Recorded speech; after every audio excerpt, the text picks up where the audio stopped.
was out and about at a really sweet spot for our Maker Monday series. This is Heidis Bakery, and right now I am in the back, the kitchen. This is where the real magic happens. You can see Peyton, the kitchen manager, getting some cupcakes ready.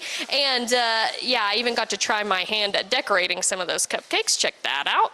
Okay, we'll see if I can do the perfect rosette. Let's see, let's trade here, Peyton. She did show me how to hold this earlier, so all right. I'm gonna try and get right in line here where she was. Okay, here we go. Whee.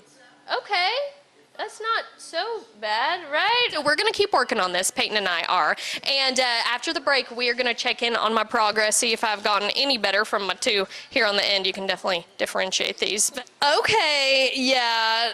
I have been working all commercial break on these cupcakes. Okay, Peyton, my teacher here, which one of these do you think I did the best on? I'm probably going to say this one. Ooh, okay. That's the fullest, and it's all together, and it definitely looks like a rosette.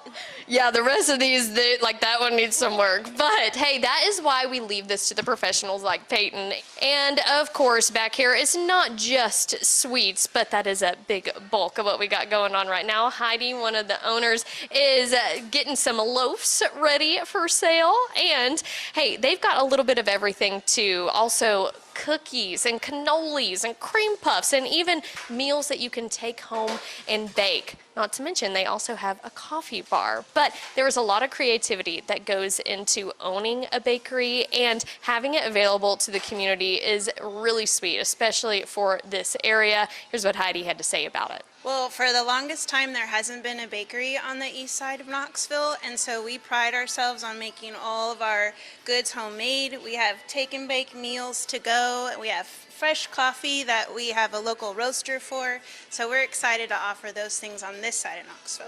We definitely have the recipe for success here, but stay tuned because tomorrow we're gonna rock out. A little bit of a switch up for our Tuesday show.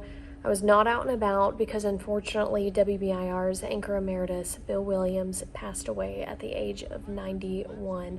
All day long we shared on our newscasts and over the air and online stories from friends and beloved coworkers.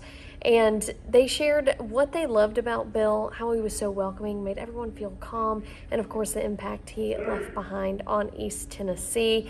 And you can view more of that coverage on our website, WBIR.com.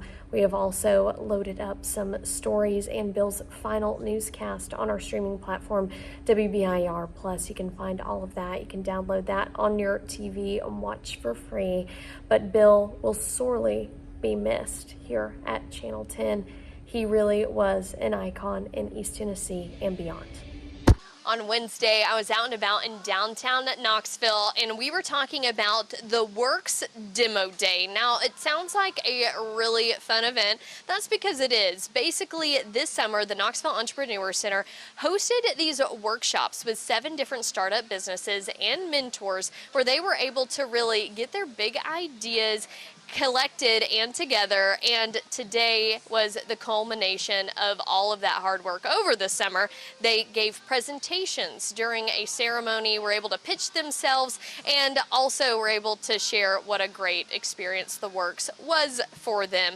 Knoxville is full of big ideas, and today was not the end of the Works event. It was actually a springboard for what's to come in the future for these startups. But stay tuned because tomorrow we're going somewhere with a lot of heart.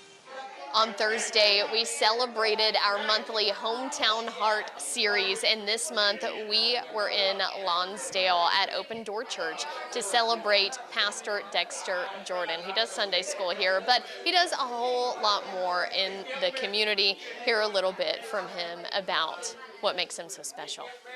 Got my problems, but other people got some problems worse than mine.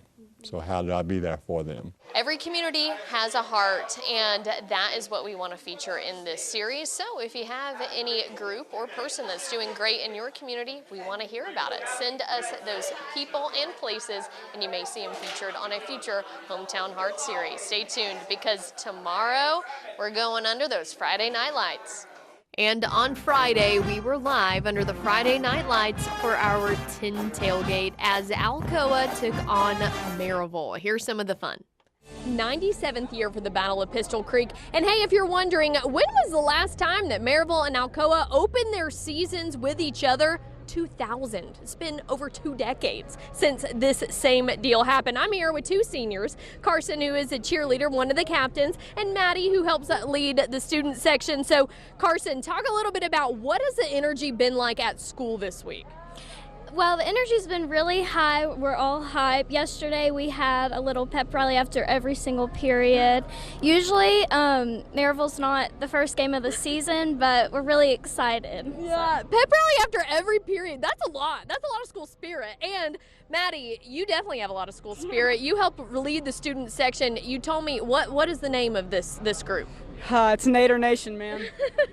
So I'm sensing a theme as well with all the people behind you here. So what are you guys going to be doing in the stands tonight? What are you going to be dressed up like? And then what's your message to Maryville? All right, so our theme today is whiteout, and we've done whiteout for Maryville historically for like a long time. And then like in the student section, it's just about to be hype. We're going to get it going. Like everybody in the student section is going to be yelling. We're going to be screaming. And my message to Maryville is just like, be ready.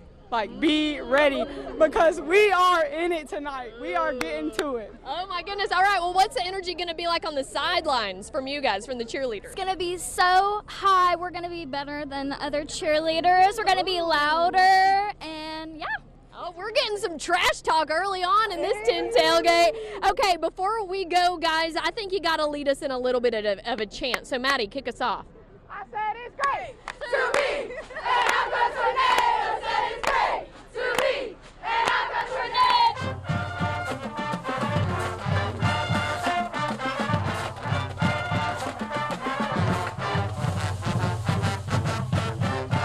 If you liked this 10 tailgate, great news. In 1 week, we're going to do another one. We're going to be at Clinton High School as the Dragons take on the Oak Ridge Wildcats.